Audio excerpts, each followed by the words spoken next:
Hello दोस्तों, नमस्कार। आप सभी का हमारे इस यूट्यूब चैनल में बहुत बहुत स्वागत है। दोस्तों, इस वीडियो हम आपको रीजनिंग का कुछ महत्वपूर्ण प्रश्न लेकर आए हैं जो कि आपके लिए बहुत ही महत्वपूर्ण है। दोस्तों, आइए बढ़ते हैं प्रश्न नंबर 1 की ओर। दिया गया दोस्तों, एक व्यक्ति अपने घर से निकलकर 10 किलोमीटर उत्तर की ओर जाता है। फिर वह अपने बाएं मुड़ता है और 5 किलोमीटर जाता है। फिर वह अपने दाएं मुड़कर 10 किलोमीटर जाता है। तो अंत में वह किस दिशा की ओर जा रहा है? दिशा पूछा दोस्तों और वह जा रहा है। कभी कभी दोस्तों उसके प्रारंभिक बिंदु से उसकी स्थिति पूछी जाती है। तो हम दोस्तों यहाँ पे 3 पॉइंट आ रहे हैं। मुख्य मुख्य वो है मतलब उसका कोई घर है दोस्तों। यहाँ मान लीजिए उसका घर है। इस घर के बाद दोस्तों वह निकलना शुरू किया तो वह दोस्तों उत्तर की ओर गया। तो उत्तर दोस्तों ऊपर होता है, उत्तर दिशा होती है उत्तर ऊपर की ओर दोस्तों। नीचे होता है दक्षिण दिशा। और दोस्तों अपने राइट हैंड होती है दोस्तों यहाँ पे पूर्व दिशा। और दोस्तों अपने लेफ्ट हैंड होती है दक्षिण दिशा। पूर्व दोस्तों पश्चिम दिशा इधर हो जाएगी। लेफ्ट हैंड साइड दोस्तों अपने पश्चिम दिशा हो जाएगी। अब दोस्तों वह क्या करता है, घर से निकलता है और घर से निकलने के बाद दोस्तों वह उत्तर की ओर 10 किलोमीटर जाता है। तो दोस्तों उत्तर की ओर गया 10 किलोमीटर। इसके बाद दोस्तों वह जब उत्तर की ओर जा रहा है तो इसका राइट इधर होगा और लेफ्ट इधर होगा। तो अब दोस्तों वह क्या करता है, फिर बाएं मुड़ता है यानी लेफ्ट की ओर मुड़ता है दोस्तों और 5 किलोमीटर जाता है। लेफ्ट मुड़ा दोस्तों 5 किलोमीटर गया।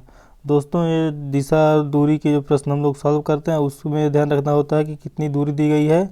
और दोस्तों उस दूरी को उसी हिसाब से इंडिकेट किया जाता है। क्योंकि दोस्तों जैसे 10 का अगर 10 की इतनी दूरी कर लिए आप तो 5 की क्या दोस्तों 5 का इसका आधा करिए, तब जाकर दोस्तों अच्छा आपका डायरेक्शन बन पाता है।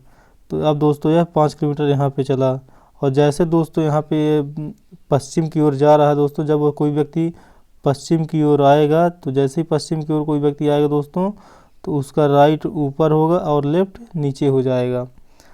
तो दोस्तों क्या किया है, अब वहाँ से जाकर वह दाएं मुड़ता 5 किलोमीटर जाता है और फिर वह दाएं मुड़ता है। दाएं मुड़ने के बाद दोस्तों फिर से 10 किलोमीटर जाता है। तो उसको ऊपर की ओर 10 किलोमीटर जाना पड़ेगा दोस्तों। यहाँ से ऊपर की ओर 10 किलोमीटर जाएगा।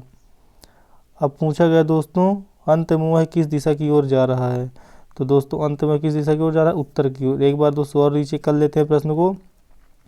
एक व्यक्ति घर से निकलकर उत्तर की ओर 10 किलोमीटर जाता है और फिर बाएं मुड़ता है दोस्तों, अपने लेफ्ट मुड़ता है। लेफ्ट मुड़ने के बाद दोस्तों वह 5 किलोमीटर जाता है।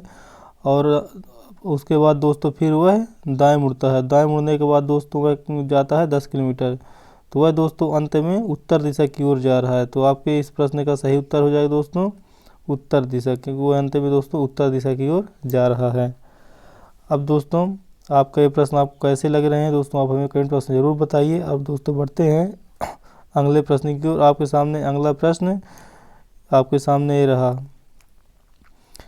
दिया है दोस्तों 1 जनवरी 2022 को सोमवार था। तो 1 जनवरी 2010 को कौन सा दिन होगा। दोस्तों जब हम कैलेंडर का प्रश्न सॉल्व करते हैं और डेट वही हो और सन अलग अलग हो दोस्तों, तो उसमें क्या करते हैं कि जो डेट होती है वह निगलेक्ट हो जाती है। यानी 1 जनवरी हमारे किसी काम की नहीं रहेगी, क्योंकि 1 जनवरी दोनों में सेम है। 1 जनवरी से दिया है, 1 जनवरी तक का पूछा है। अब दोस्तों 2001-2 के बारे में दिया है और पूछा है दोस्तों 2010 को। तो दोस्तों हम जब एक सामान्य वर्ष से अगले वर्ष आते हैं तो 1 प्लस होता है। और जब दोस्तों हम अधिवर्ष लीप वर्ष से अगले वर्ष जाते हैं तो वहाँ पे 2 प्लस होता है, जिसमें दोस्तों फरवरी उसमें इंक्लूड होनी चाहिए। अगर दोस्तों मार्च 2004 से जैसे मार्च 2004 से दोस्तों हम 2005 में जाएंगे, मार्च 2005 में जाएंगे दोस्तों, तब भी यहाँ पे 1 ही बढ़ेगा। भले यह दोस्तों 2004 एक लीप वर्ष है, लीप ईयर है, फिर भी दोस्तों 1 बढ़ेगा, क्योंकि दोस्तों फरवरी 29 की होती है और इसमें फरवरी इंक्लूड नहीं है, इसलिए दोस्तों ऐसा हो जाता है। तो दोस्तों अब यहाँ पे देखते हैं 2000 से जनवरी के समय दिया हुआ है दोस्तों, जब भी फरवरी आएगी फरवरी को यहाँ पे विशेष ध्यान दिया जाएगा। तो 2002 से दोस्तों जब 2003 में जाएंगे तो 2003 में दोस्तों जाने के लिए हमको +1 करना पड़ेगा। फिर दोस्तों 2003 के बाद 2004 में जाएंगे दोस्तों, तब भी 1 बढ़ेगा। फिर 2004 दोस्तों लीप वर्ष 2004 जब 2005 में जाएंगे दोस्तों तो 2000 इसमें 2 बढ़ेगा। फिर दोस्तों 2005 से 2006 में जाएंगे तो 1 बढ़ेगा। फिर 6 से 7 में जाएंगे तो 1 बढ़ेगा। 7 से 8 में जाएंगे तो 1 बढ़ेगा। और 8 दोस्तों फिर से एक लीप वर्ष है तो जब 8 से दोस्तों हम 9 में जाएंगे तब फिर से यहाँ 2 बढ़ेगा, और 9 से दोस्तों जैसे हम 10 में जाएंगे तो फिर 1 बढ़ेगा। तो दोस्तों ये हो गया हमारा 2002 से 3, फिर यहाँ 4 गए, 4 से 5 गए, 5 से 6, 6 से 7, 7 से 8, 8 से 9, 9 से 10। ये दोस्तों हमारे साथ कितना बढ़ गया, 1 1 2 2 4 1 5 5 1 6 1 7 7 2 9 1 10, 10 दिन दोस्तों बढ़ रहे हैं हमारे पास। अब दोस्तों जब हमारे पास 10 दिन बढ़ेंगे तो 10 दिन बढ़ने का मतलब क्या होता है हमारे पास कि हम वहाँ पे 10 दिन बढ़ रहे हैं, यानी 10 में अब दोस्तों 7 घटा दी, क्योंकि 7 दिन का अलग हो जाएगा, क्योंकि 7 दिन बाद वही दिन आएगा, तो हमारे पास 3 बढ़ेगा। तो हम दोस्तों यहाँ पे 3 दिन बढ़ा देंगे सोमवार में, तो सोमवार दोस्तों मंगलवार होगा, बुधवार होगा और फिर गुरुवार होगा। तो दोस्तों यहाँ पे आपका आंसर क्या हो जाएगा, गुरुवार। एक बार दोस्तों फिर से प्रश्न को आपको एक बार और समझा देते हैं। तो दोस्तों इसको आप कैसे समझ सकते हैं फिर से उसी तरह से, कि जब 2002 से दोस्तों 2003 में जाएंगे तो 1 बढ़ेगा, फिर 2004 में जाएंगे, 3 से 4 में तो 1 बढ़ेगा, 4 से दोस्तों जब 5 में जाएंगे आप तो 2 बढ़ेगा, 5 से 6 जाएंगे, फिर 6 से 7 जाएंगे, 7 से 8 जाएंगे, 8 से 9 जाएंगे और 9 से 10 जाएंगे। अब दोस्तों इसको आप क्या करेंगे, सभी को जोड़ देंगे, तो 1 1 1 2 2 4 1 5 5 1 6 1 7 7 2 9 और 1 10। 10 में दोस्तों आप 7 घटा देंगे, क्योंकि दोस्तों 7 जो तो अपना हर सप्ताह में 7 दिन होते हैं, तो 7 दिन बाद वही अगला दिन फिर आएगा, तो बचेगा हमारे पास 3 दिन शेष।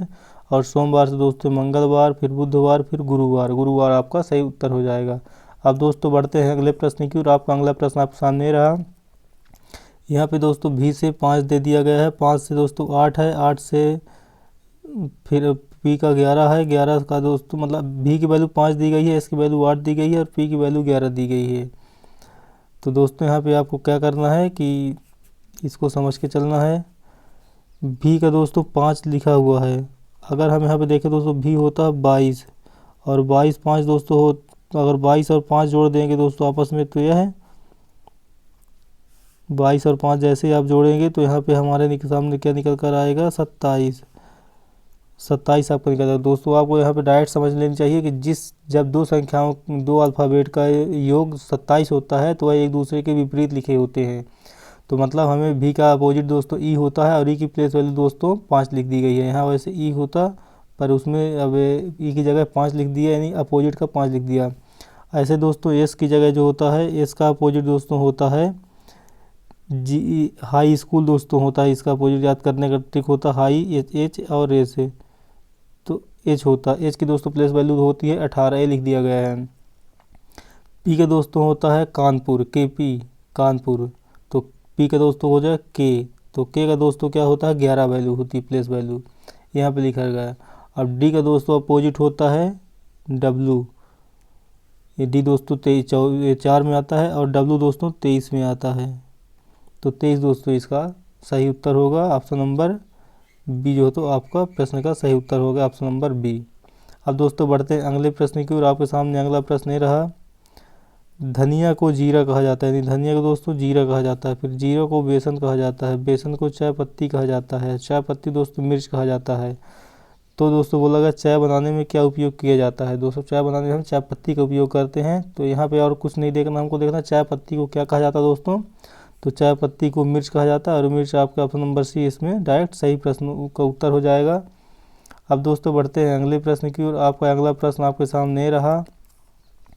1 3 7 13 21 31 43। दोस्तों इसमें कुछ बढ़ता हुआ दिख रहा है, क्योंकि सभी संख्याएं इंक्रीज होती जा रही हैं। तो दोस्तों यहाँ पे 1 के बाद दोस्तों हमें +2 बढ़ता दिख रहा है, फिर दोस्तों यहाँ पे +4 दिख रहा है, प्लस दोस्तों 6 बढ़ता रहा है, फिर 8 बढ़ रहा है, और फिर दोस्तों 10 बढ़ रहा है, फिर दोस्तों यहाँ पे हम 43 में 31 घटाएं दोस्तों तो 12 बढ़ रहा है।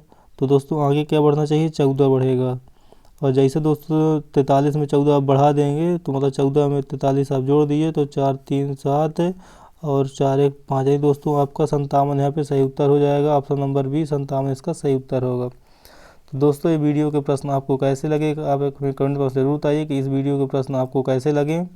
और दोस्तों अगर आप किसी टॉपिक पर, विशेष टॉपिक पर वीडियो लेना चाहते हैं, हमारे द्वारा पढ़ना चाहते हैं, तो आप हमें कमेंट बॉक्स में ज़रूर बता दीजिए कि आपको किस टॉपिक का वीडियो चाहिए और किस लेवल का चाहिए, किस एग्ज़ाम के लिए चाहिए दोस्तों। तो हम उसी एग्ज़ाम के अकॉर्डिंग आपको उस टॉपिक का वीडियो प्रोवाइड कराएंगे। तो दोस्तों ये वीडियो यहीं से समाप्त होता है। अब मिलेंगे आपसे नेक्स्ट वीडियो में, तब तक के लिए दोस्तों जय हिंद।